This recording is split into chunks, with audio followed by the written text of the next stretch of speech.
Salut tout le monde, on est dans ma Masechet Megillah Daf, Kaf Dalet, page 24. Et on prend page 23, deux lignes avant la fin, au niveau de la Mishnah. On fait le limoud de Shmat Reveref à l'Efraim Yitzhak Ben Namach et les personnes qu'on citera à la fin. Kacha. Oui, donc on parlait de la lecture de la Torah, hein. Effectivement, comme faisait remarquer Rabbi Yosef, alors quel rapport, mais en fait, c'est comme on parle de lecture de Megillah, hein, Agav, à propos de lecture de Megillah, on parle aussi de la lecture de la Torah. Et donc, beaucoup d'halachot qui sont reliés à la lecture de la Torah vont apparaître ici. Même, on l'a déjà dit et on la voit ici. Quand on monte à la Torah et qu'on lit, chaque personne qui monte ne va pas lire moins de 3 psukim.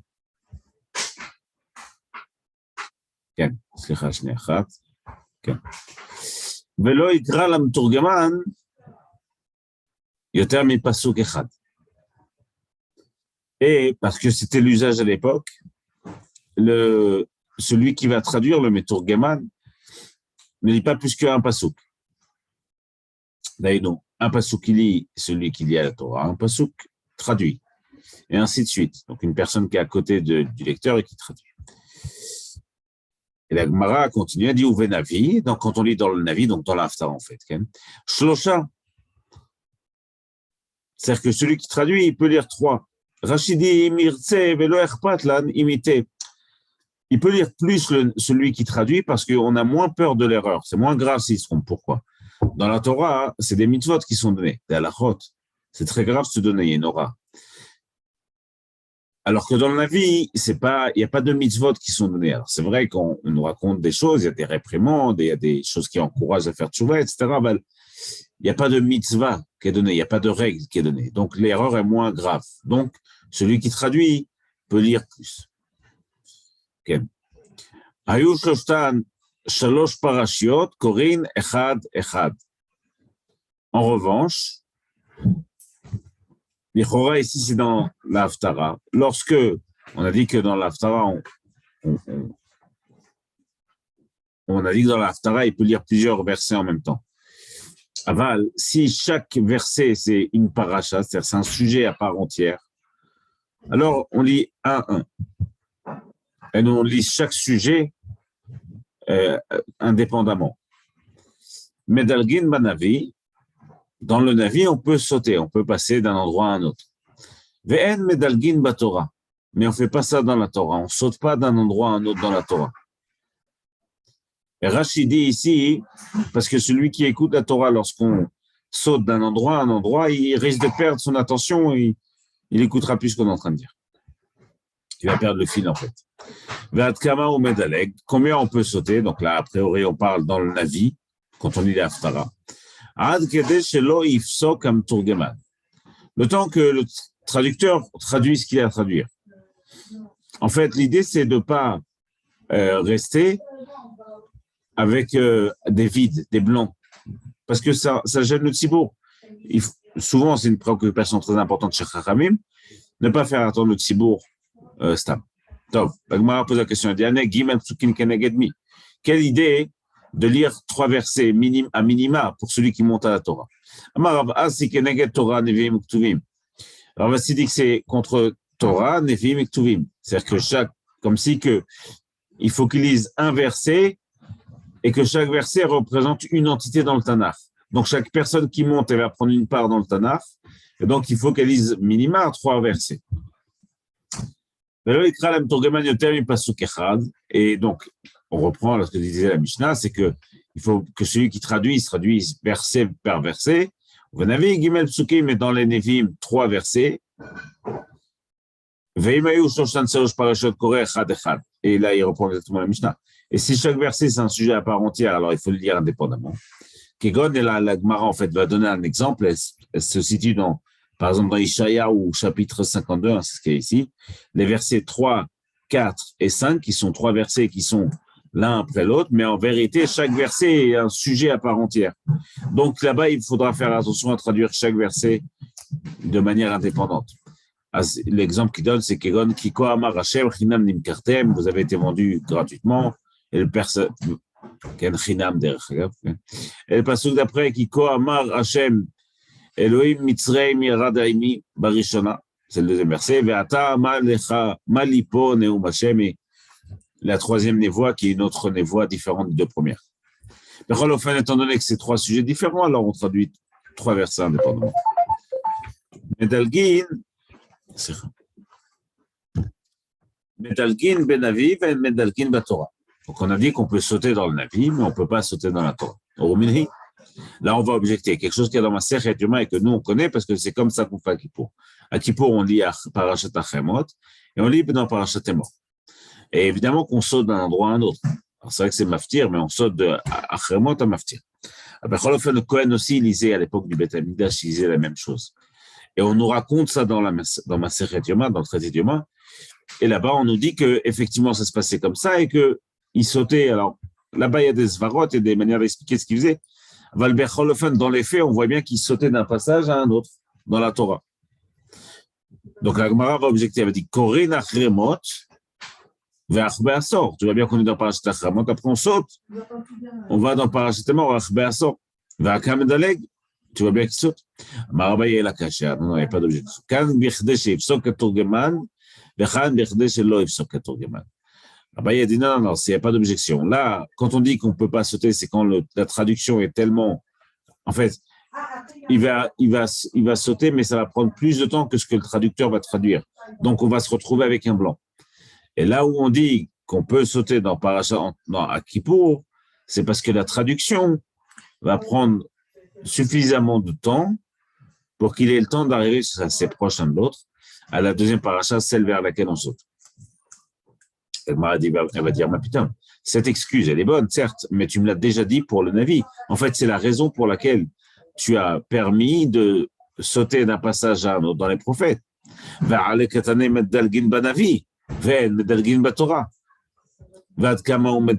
tu disais, combien on a le droit de sauter quand on lit dans la Haftara?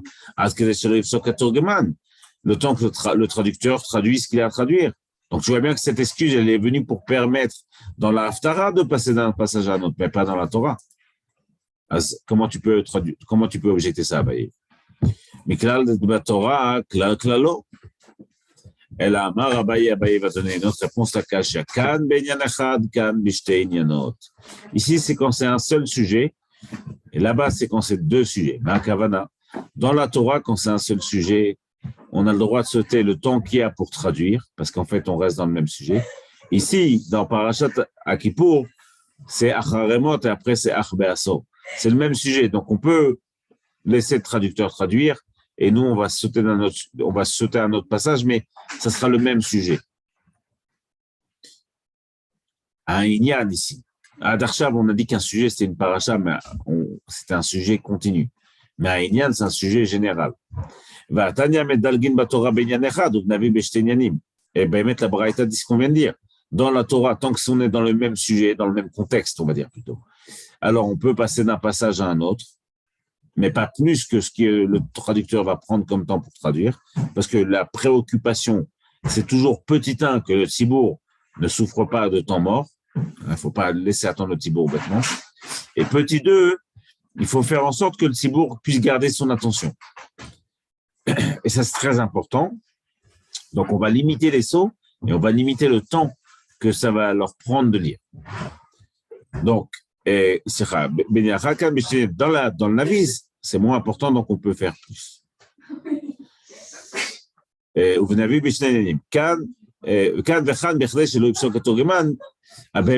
dans les deux cas, il faut, quoi qu'il arrive, que le traducteur ait le temps de traduire, mais pas plus. On saute pas plus que ce que le traducteur va prendre pour traduire pour pas qu'il y ait un blanc. Une autre braïta qu'on dit, c'est que on saute pas d'un prophète à un prophète. Quand on lit les Nevi'im, on passe pas de Irmia à Ishaya, ou de Ishaya à Irmia et de Irmia à Chizkel. Jamais. On reste dans le même prophète.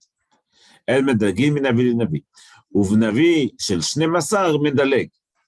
Mais dans le livre qui s'appelle les 12, qui sont les 12 prophètes, il y a Haggai, Malachi, etc.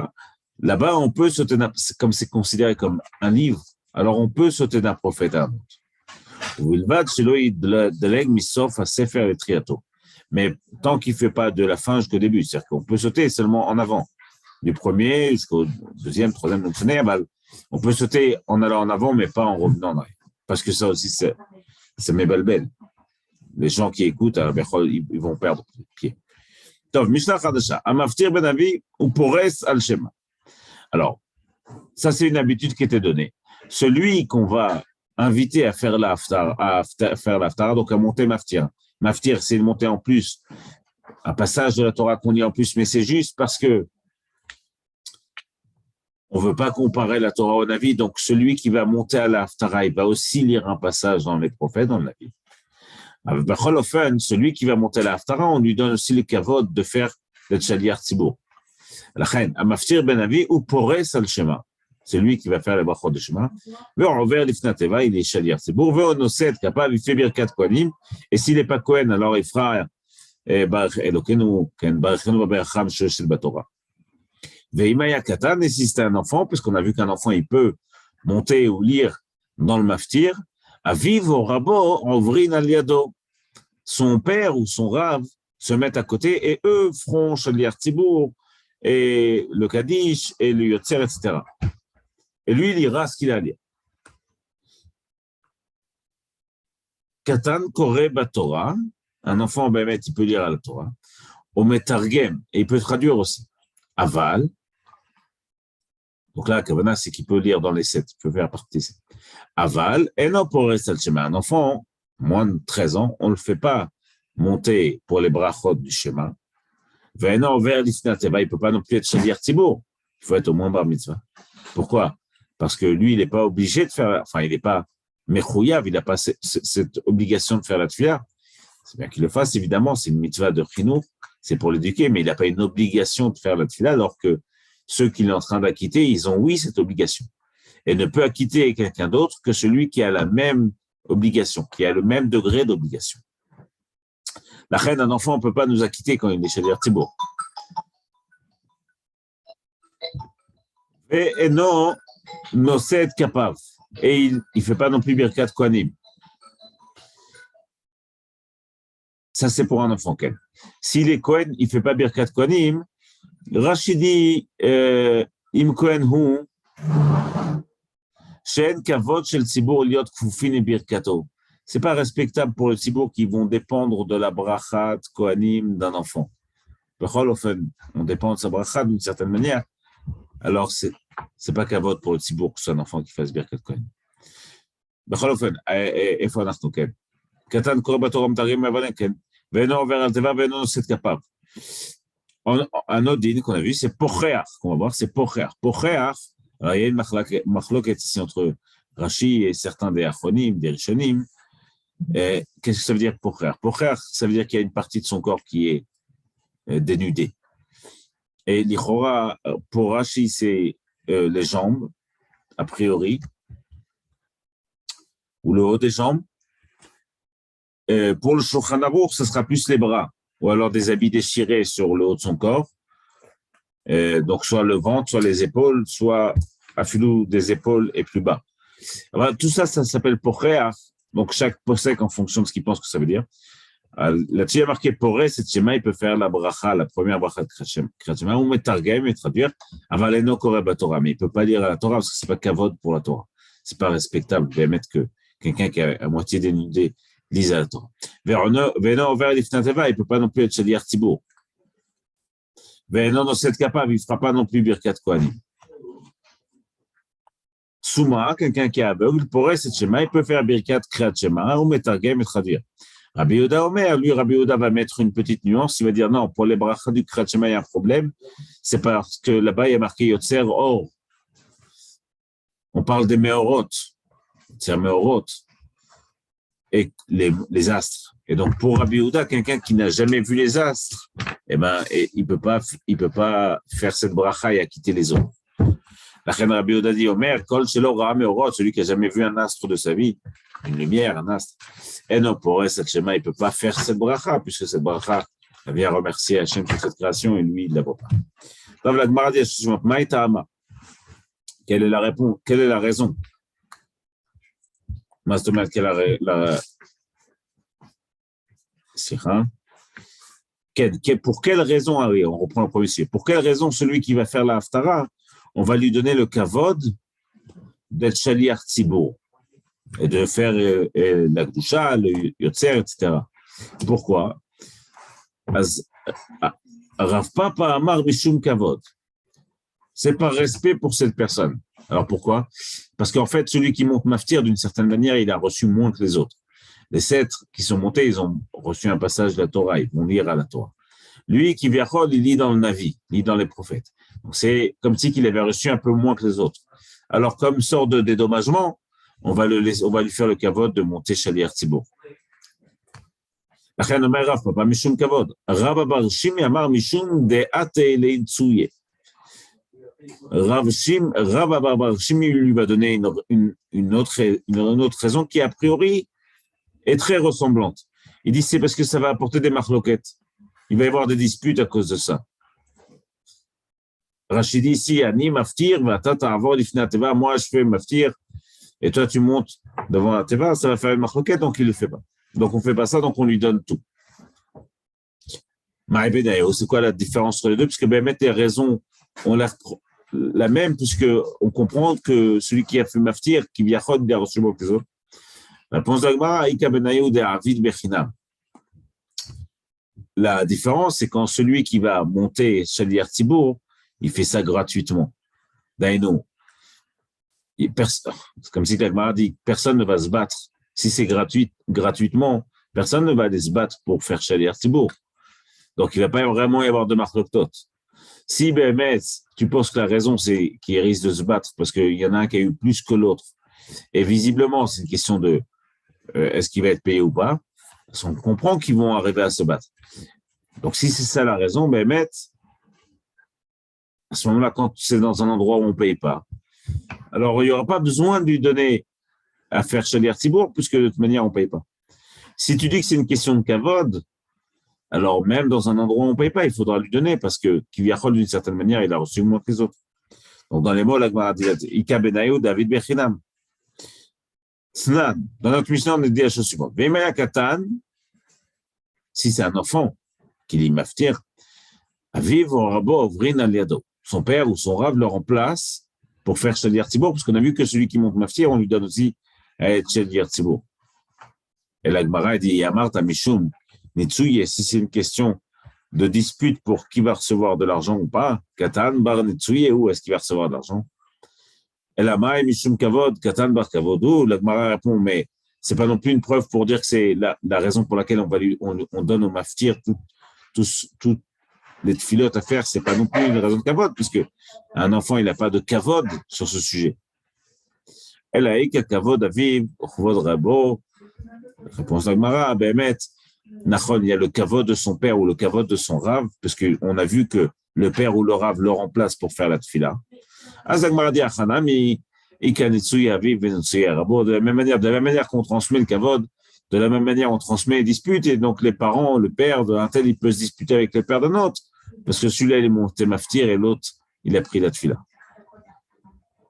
Dans la Gemara, parlait de pocher. Pocher, on a dit que c'est quelqu'un qui a une partie de son corps qui est dénudée, soit les jambes, soit les bras.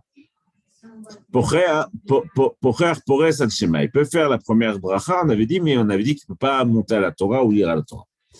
Oula barav, mais Abaye. Oula va poser une question. Il dit, quelqu'un qui a une partie dénudée, alors Mishum Kavod, il ne monte pas à la Torah, mais il peut faire la première bracha du schéma. Si c'est un enfant, Areli Chora, c'est un enfant, c'est moins grave. On aura un cas. Si c'est un enfant qui a les bras découverts ou les jambes découvertes, Katan Torah, est-ce qu'il a le droit de lire à la Torah? Si c'est un homme, il ne peut pas avoir les jambes ou les bras découverts. Aval, si c'est un enfant, c'est pas très grave.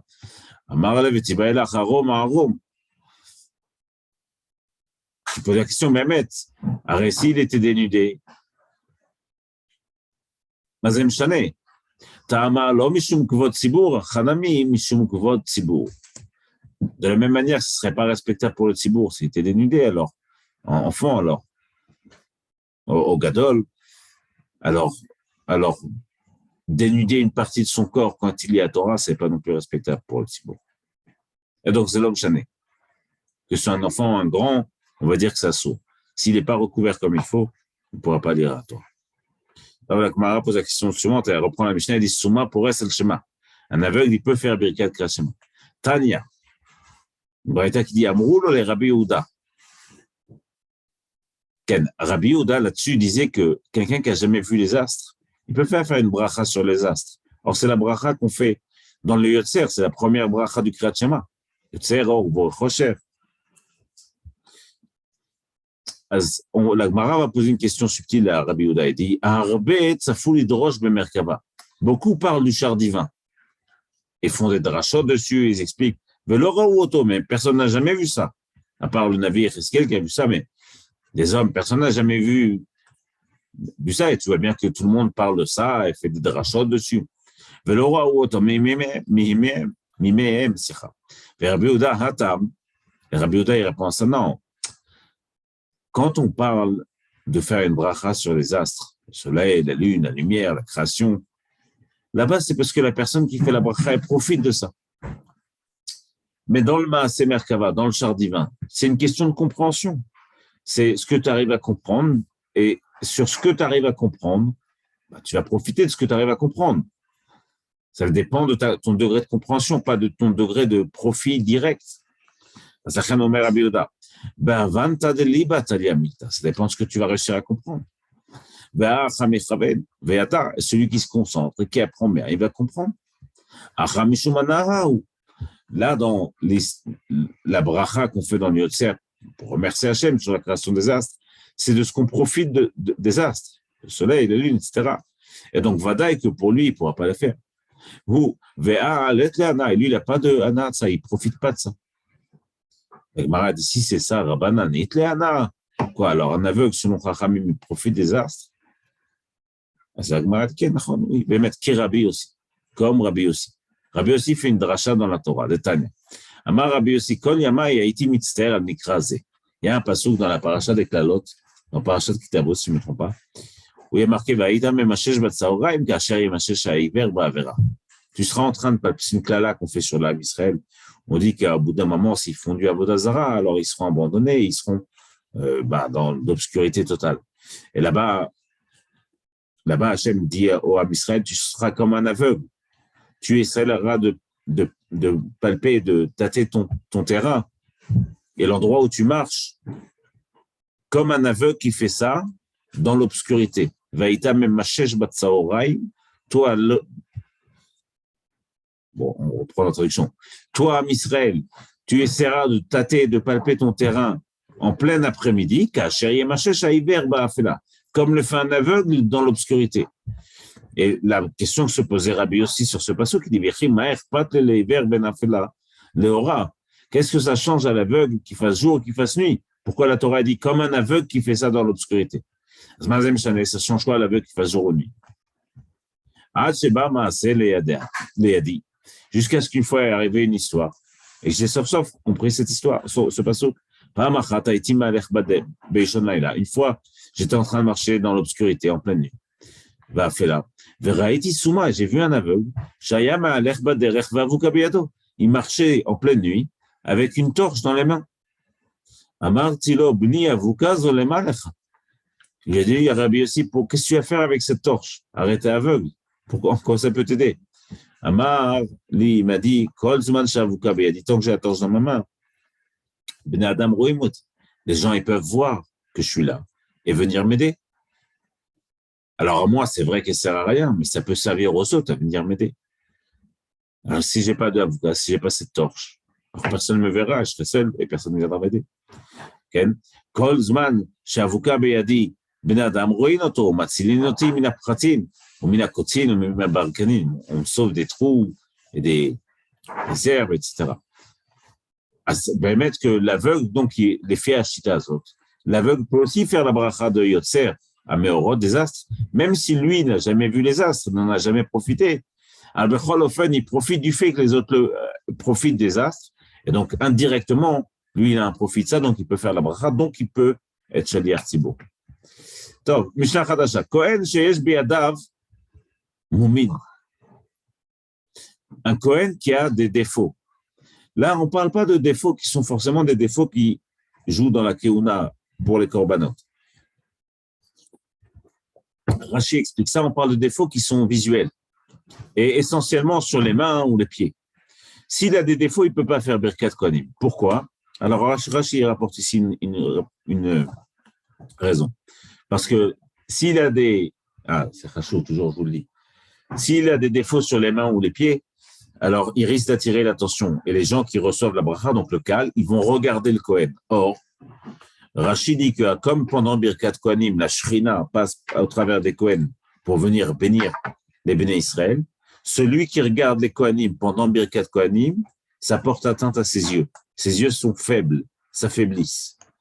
Donc, on fait attention à ce que ce n'est pas un Kohen qui va avoir quelque chose qui attire l'attention sur ses mains ou ses pieds, de peur que le tzibur regarde et qu'il soit blessé par ça.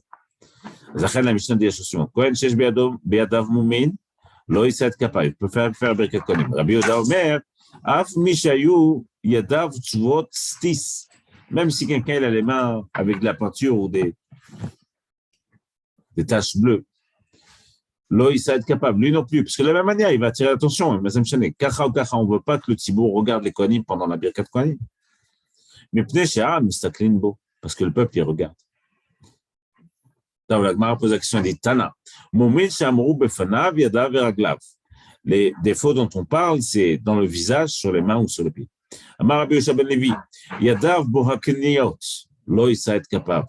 Quelqu'un qui a les mains, alors il y a des gens qui ont des taches blanches comme ça sur les mains, un peu partout sur les mains. Eux, ils ne peuvent pas faire Birkat Kohanim. Pourquoi? Selon Rashi, qui a la même raison, donc ça va attirer l'attention, on va regarder. Et ça risque de nous porter atteinte. On enseigne aussi de la même manière, il y a d'abord qu'Aniot, l'eau, il sait être capable. À Kumot, à Kushot, ou des mains tordues, ou alors pas droite, ou étrange, l'eau, il sait être capable. Lui non plus, il ne fera pas Birkat Kohanim de peur qu'on regarde. Amar Rabbi Assi, Chaïfani. Rabbi Assi dit, Chaïfani, quelqu'un qui vient de Chaïfani. Ou Bashini, quelqu'un qui vient de Bet Shean. L'eau, il sait être capable. Lui non plus ne fera pas Birkat Kohanim. Mazem Shane Haïfa ou Bet-Shan. Alors Rashi explique qu'eux avaient un problème de prononciation. Soit, comme on dit, les gam-gam, soit ils bégayaient, soit, et c'est ce qu'on va voir après, ils ne disaient pas bien le Aleph ou le Aïn. Ce n'est pas la même lettre, Aleph et Aïn. Et donc, on arrive à des mots qui portent problème, des dougmas. Donc, la bracha de Kohanim commence par Ya'er Hashem Banav Ken Elecha. Hashem va éclairer de sa face sur toi. Si tu lis Ya'er avec un Aleph, c'est bien, ça veut dire éclairer. Si tu dis Ya'er avec un Aïn, c'est un langage de malédiction. C'est comme si il va venir te maudire.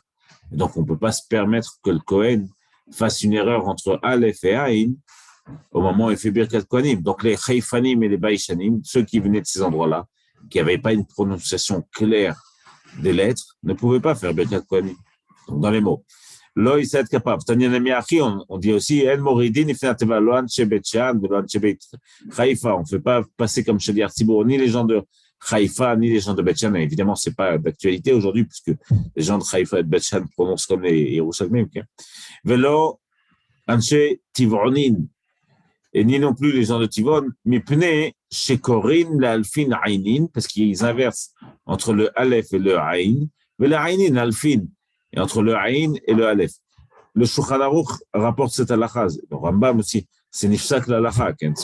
Il y a une importance à ce que quelqu'un prononce bien les mots, parce que parfois, la confusion est trop grande sur certains mots. C'est beaucoup trop dangereux, d'une certaine manière, de se tromper sur le mot, sur une lettre du mot, et ça change complètement le sens de la phrase.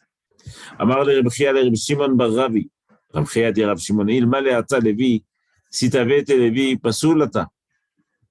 Mina dochan, tu n'aurais pas pu aller sur le dochan. Pourquoi? Mishum de'ave kalacha. Parce que tu as une voix grave. Kaniré qui veut dire qu'il n'a pas une belle voix. parce que les Lévim étaient censés chanter au Beth Amikdash, donc ils étaient jugés sur leur voix, comme à The Voice. Donc ceux qui n'ont pas une belle voix, on les fait sortir du Beth Amikdash. Ata Amarle, la voix, il a été dire ça à son père. Amarle, il lui a répondu, Zil, et Malek, Shata Magia Etzel. Il dit, va, tu lui diras, toi, en réponse, tu lui diras, Shata Magia, quand tu vas arriver au passouk, Vechikiti l'Hachem. Vechikiti l'Hachem, ça veut dire, j'ai attendu Hachem. Mais lui, Reb Chia, qui était visiblement un Haïfani, prononçait pas le chet correctement, il disait une sorte de hey, un petit peu comme les gens de Hongrie, qui, entre le chet et le hey, il y a une petite difficulté à le différencier. Mais vechikiti l'Hachem, si tu changes le chet par un hey, ça veut dire Hachem Ishmor, vehiketi, et je frappe. Okay? Alors, je dis, quand tu arrives à ce pasouk, l'onim tseta mecharef gadef, tu ne veux pas être comme quelqu'un qui insulte Hachem, alors tu vas dire comme si tu veux frapper Hachem, l'avdil. Évidemment que tu ne pourras pas lire ce passage. Amar Ravuna. Ravuna dit Zavalgan. Zavlagan, quelqu'un qui pleure beaucoup, qui a les larmes qui coulent toujours de son visage, là, il sait être capable. Lui non plus, pas Birkat Kohanim, parce qu'il a tiré le regard sur son visage. Il y en a un qui était comme ça chez Ravuna. À Paris, il y a des, lui, Béhémet, il faisait Birkat Kohanim, la morode qu'il avait ce visage comme ça qui coulait toujours. Azlagmara dit Dash Beriro Ava. Béhémet, tout le monde était habitué à lui, donc plus personne ne le regardait particulièrement. On enseigne aussi Zavlagano, il sait être capable, Veimayadash Beiro Moutar, que s'il était habitué dans la ville où il est, alors c'est permis. Amar Rabbi Yochanan, Souma Be'echat Menaf, quelqu'un qui est borné. Là, il sait être capable, pour la même raison, il ne peut pas faire Birkat Kohanim. Ve'aoud Ava Beshivuta de Rabbi Yochanan, Vava Perisiade. Béhémet, il y en avait un à l'époque de Rabbi Yochanan qui était oui borné, qui faisait oui Birkat Kohanim. Réponse de l'Agmara, la même chose. Aoudash Beiro, lui, il était connu dans sa ville, donc plus personne ne faisait attention à ça. On enseigne dans la même braïta. Souma Be'echat Menaf, quelqu'un qui est bon, là, il sait être capable, Veimayadash Beiro. Moutar.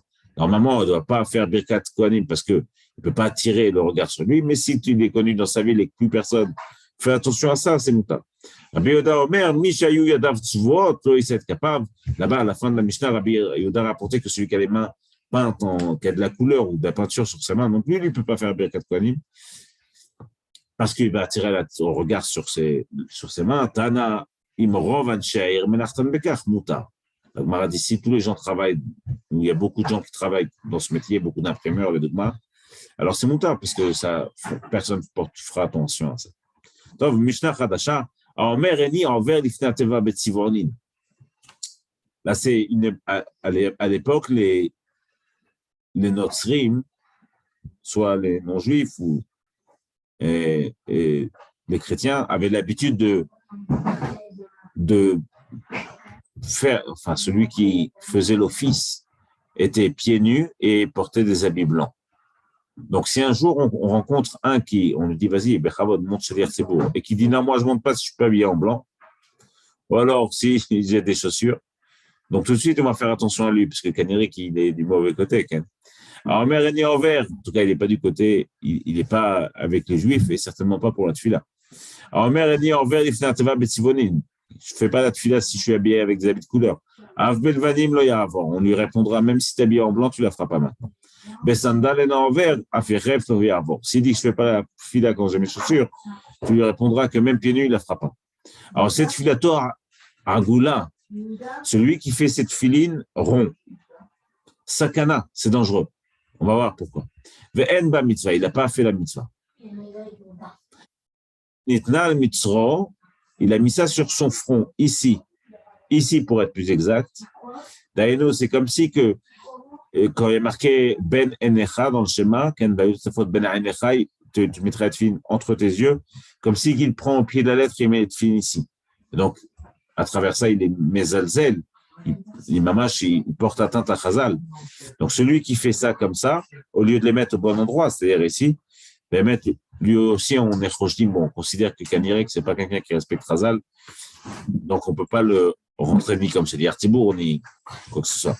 Donc, Netnal Mitzro al Pasiado, alors il met ça sur sa main, Ben Necha, והיו תותפות על ידיך, והיו להיות על ידיך, ולתותפות בעיניך.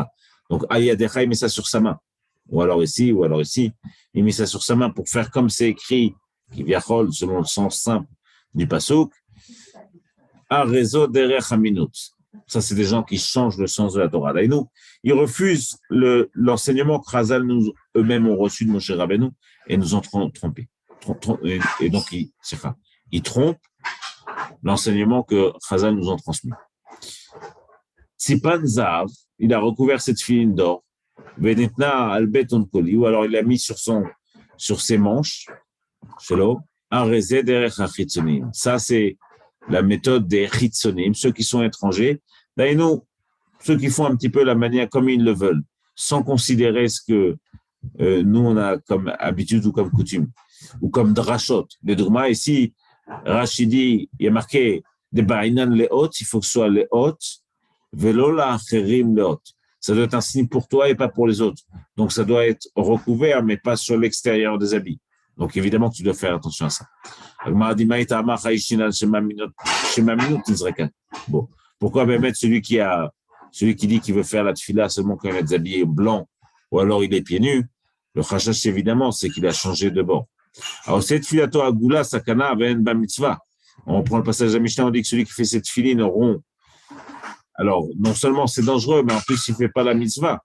La Gemara dit peut-être que c'est comme celui qui dit lima taniena lead tna nu rabanan, comme ce Tana qui pense que tfilin merubaot alacha le Moshe Misinaï, que c'est une alacha le Moshe Misinaï qu'on a reçu directement de Moshe Rabbeinu, que les tfilin doivent être carrés, dafka carré. Parce qu'on dirait que de là, il l'apprend. Rava betofran ou velarsonan. Il dit il faut faire attention non seulement quand on tire les fils, ou alors quand on tire les fils qu'il y a en dessous sur le support des tefilines, que de ne pas écraser les bords de manière à ce que la base reste carrée. On va à l'arsenal, qui est toujours une diagonale de racine de 2, c'est-à-dire de 1 et 2 cinquièmes. Amar Rav Papa matnitan Davida keamguza. Bémet, la raison là-bas, c'est pas que c'est une preuve ou pas. La raison, c'est une autre raison, c'est que si on les fait ronds, c'est dangereux, ça peut rentrer à l'intérieur du crâne et ce sera dangereux. Ce que dit Rachidi, à goulot goz, il fait ça comme une noix, ou qu'Adacha Shapir Damé, mais l'autre, c'est le Bretan de Matnitin, c'est pas une preuve que les tefilines carrées, c'est à la Moshe Misinaï. Adkan, Masechet Yom Adaf, Kaf Dalet Page,